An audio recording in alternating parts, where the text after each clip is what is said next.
Medak Congress MP అభ్యర్థి నీలం మధు ఎన్నికల ప్రచారం ముమ్మరంగా కొనసాగుతోంది. సిద్దిపేట జిల్లాలో పర్యటించిన నీలం మధు గతంలో కాంగ్రెస్ ప్రభుత్వాలు చేసిన అభివృద్ధిని వివరిస్తూ ఓట్లు అభ్యర్థించారు. బీఆర్ఎస్ బీజేపీలు చేస్తున్న విమర్శలకు నీలం మధు ఘాటుగా స్పందించారు. కాంగ్రెస్ అధికారంలోకి రాగానే కులగణన చేస్తుందని అన్నారు.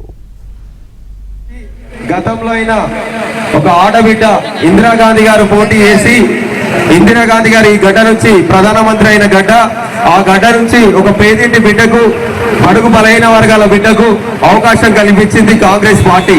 ఆ కాంగ్రెస్ పార్టీ గతంలో కూడా మీరు చూడొచ్చు, ఇందిరాగాంధీ గారు ఉన్నప్పుడు, ప్రధానమంత్రి ఉన్నప్పుడు మన ప్రాంతంలో ప్రతి ఒక్క గ్రామంలో అయినా ప్రతి ఒక్క పట్టణంలో అయినా తెలుసుకోండి, ఆ రోజు భూములు ఇచ్చిన పార్టీ ఎవరైనా ఉందంటే కాంగ్రెస్ పార్టీ అని చెప్తున్నా. ఎస్సీలను అడగండి, బీసీలను అడగండి, ఎస్టీలను అడగండి.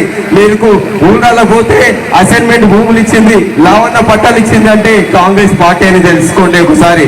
అదేవిధంగా ఇందిరమ్మ ఇల్లు ప్రతి గ్రామంలోకి పోయినా టచ్ చేసినా మేము ఏ ఇంట్లో ఉన్నామని చెప్తే ఇందిరమ్మ ఇళ్లలో ఉన్నామని చెప్తారు. ఆ రోజు ఇందిరమ్మ ఇల్లు ఇచ్చింది కూడా కాంగ్రెస్ పార్టీ అని చెప్తున్నాం. అదేవిధంగా కంపెనీలకు పెట్టించింది కూడా కాంగ్రెస్ పార్టీ. ఇక్కడ బిహెచ్ఎల్ అయినా సరే, ఓడిఎఫ్ అయినా సరే, ఐఐటి సంగారెడ్డి అయినా సరే, ఈ ప్రాంతంలో కంపెనీలు పెట్టించింది కూడా కాంగ్రెస్ పార్టీ.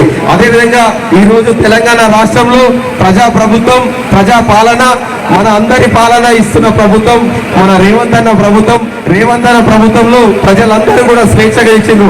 గతంలో ఉన్న కేసీఆర్ ఇదే కాన్స్టిట్యూన్సీ ఉండే, మనం కనీసం కూడా ఈ కాన్స్టిట్యూన్సీలో ఉన్న నాయకులు, ఆ గ్రామంలో సర్పంచ్ కూడా ఆయన ఫామ్ హౌస్ లో గోనికి